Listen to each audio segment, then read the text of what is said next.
Hello, friends. I'm Nicole Song. Welcome back to the School of Self-Worth.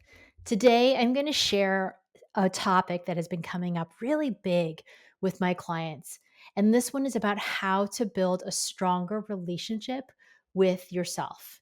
And some of what I talk about today might shake you up a little bit, but it is so essential in that journey of self-worth. So I am so excited to get into it with you today.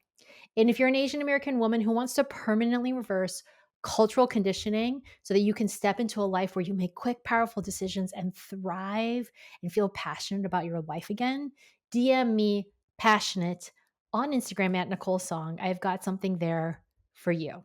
Okay, friends, let's get into this episode.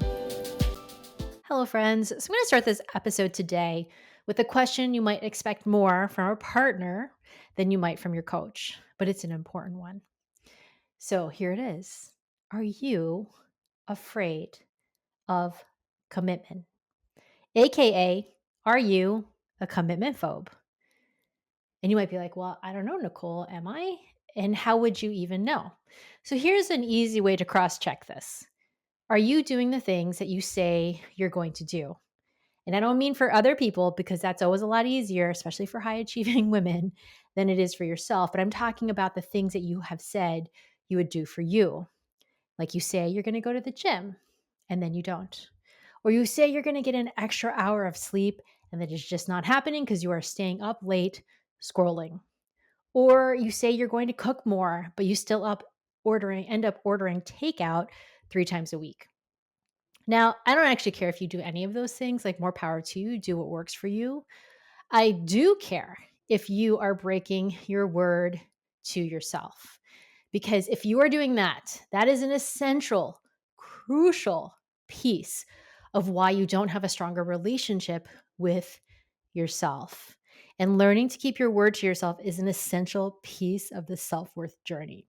Like if you don't think that you are worthy of keeping promises that you make to yourself, why would anybody else trust you when you say you're going to do something?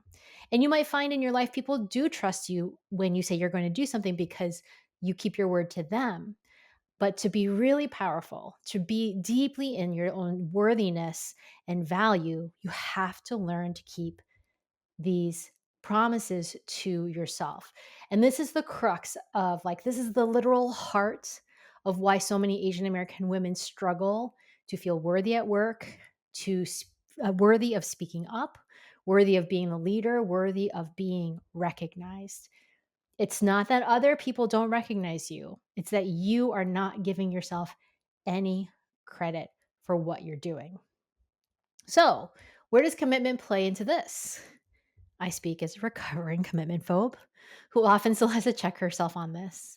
But I learned this growing up to be more committed to my family than to myself, right? So in Asian cultures, most of you probably grew up with the whole is more important than the individual. The family dynamic, how everything is going, how you appear to others is more important than what you're doing for yourself. This is cultural conditioning. And so you likely may have grown up always really worrying about everybody else, and you always kept your word to make them look good, but you didn't realize how deeply it is affecting you personally. And I didn't know how much of a commitment phobe I really was until I said I wanted to get married and have a family. So this started for me about a decade ago when I really declared this as a goal. I had to work through that to get married the first time. And after getting married the first time, I thought, well, I have totally conquered this commitment issue. I'm totally fine. And then here I was a few years ago, I was dating my husband, Michael. I had recently gone to fully divorced, and I had this dream to get married again and have a family. So Michael and I are in the early stages of talking about commitment in the future. And so when I said to him, I really want to get married and have a family, he was like, okay, yeah, I'm in for that. And then he went up to me. He said, well, we should move in together. And I kid you not, I froze. Like, I remember sitting at the dining room table. I was like, "Oh my god, this guy wants to move in already? Like, I don't know if I know him well enough. Do I really trust him? Am I ready? Do I want this? Like, is this the right time? Is this the right person? Is this gonna be the worst decision of my life? What am I doing?" And, like, every self-doubting, second-guessing, questioning thought you could possibly have all scan through my brain in that moment. And then I had to recognize, okay, Nicole, you're doing that commitment phobe thing again. And what are you really committed to? And I had to recognize that this is actually not about Michael. He had done nothing until that point to make me think that I couldn't trust him or he wasn't the right person for me or any of those things. It was really me. And what I was actually afraid of was being committed to my dreams. Like, I had to commit to the unknown of this relationship for my dreams to come true. And that was terrifying.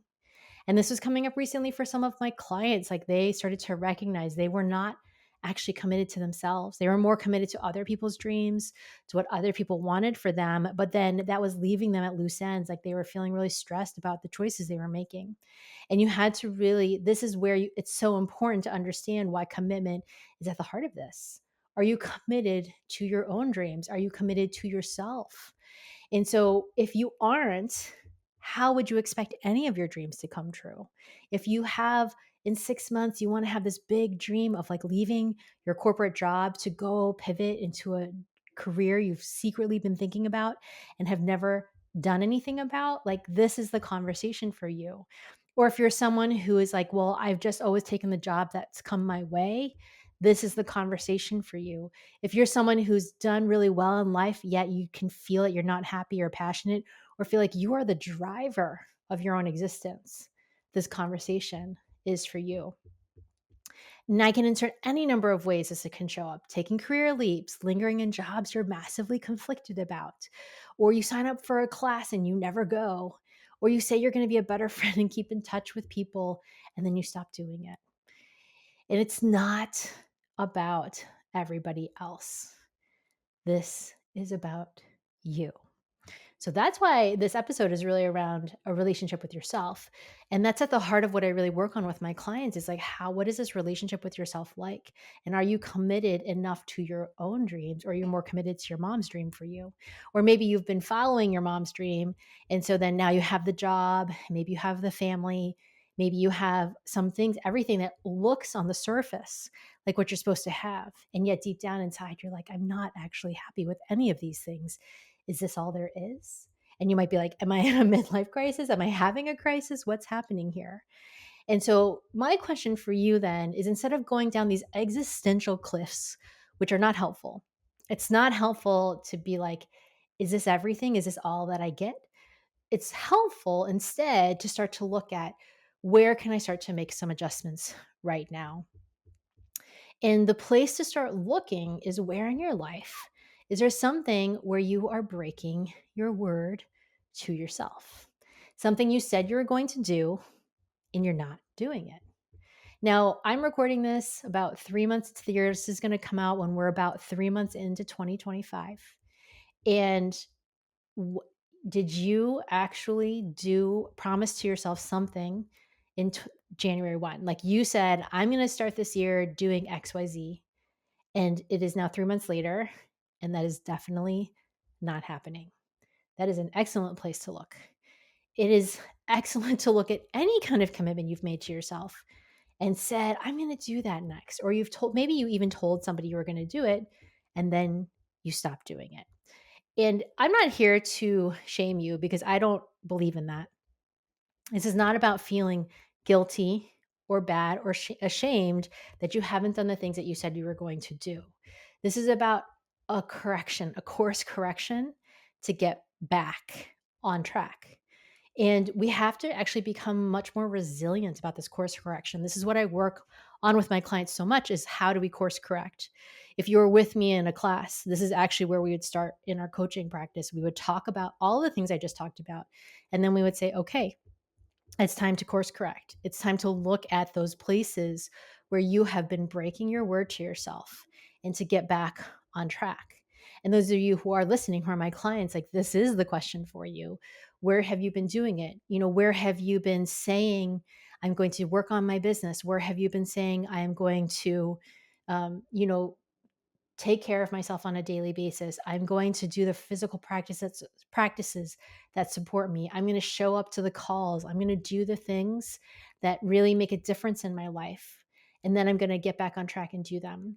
I always think about it this way. I learned this in meditation, that the brain learns to meditate not from doing it perfectly. The brain learns to meditate from the catch. So when you're meditating, and say you're doing a breath meditation, and you're paying attention to your breath. And then because you're paying attention to your breath, you notice your mind wanders. This happens all the time. And then it's the moment that you notice that your mind is wandering instead of focus on breath. You catch that moment and then you return to the breath. And this happens like so many times, this loop over and over and over again in meditation. But it is the loop back. That's what the studies show. The loop back is the moment that we actually really learn and change our brain wiring, our brain programming to be present. The same is true of commitment to self. It's a muscle that you have to strengthen. You have to get practice at the loop. You have to get practice at being like, oh, I catch myself and now I come back. And I have done this for myself so many times, so many ways, in so many instances. Like, how do I keep getting that loop catch back? So many of you know that I'm a movement person. I used to write a fitness column for the Seattle Times. And for me, movement is so ingrained now that I'm really good at catching myself. And honestly, I feel really bad if I don't move my body consistently, but I catch it really quickly. And I might notice it, like I got back from a trip recently and I didn't want to work out. And so I didn't go the day I returned from my flight. Like, I'd flown home and I was exhausted. But then I also knew the catch was if I didn't go the next day. So then the next day I did. I went to yoga the next day. And that's what I mean. We have to be like, okay, how do I keep coming back into the thing that serves me? Like, I might give myself a day off. I don't feel bad about it. I don't guilt myself. I don't shame myself. And then I still catch it and I come back and I return.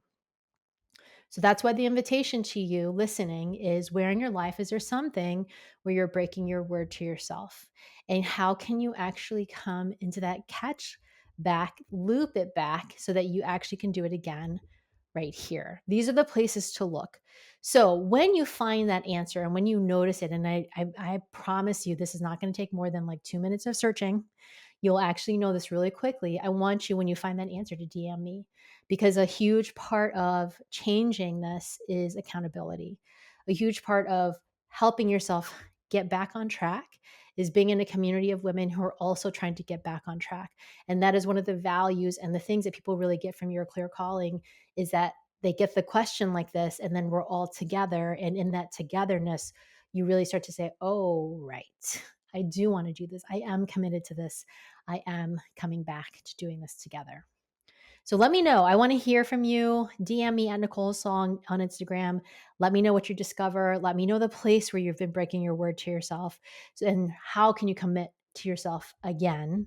And then share with me. Like, I know for some of you, I'm a stranger on the internet. I hope that we don't feel that way, but I still want you to know that there's someone who does care, because I actually care very deeply about women being able to do this for themselves, because this is how we get out of these holes of feeling like we don't have a powerful relationship with ourselves. We're not worthy. We're not capable of what's possible and what we dream of and what we really want in our lives. Okay, friends, this is such a fun conversation. Thank you so much for being here. If you're an Asian American woman who wants the exact steps to permanently reverse the cultural conditioning that's holding you back so that you can step into these fast, powerful decisions in a life where you are the one who's driving the bus, DM me power on Instagram. I've got a system to help you with that. All right. I'll see you all next week.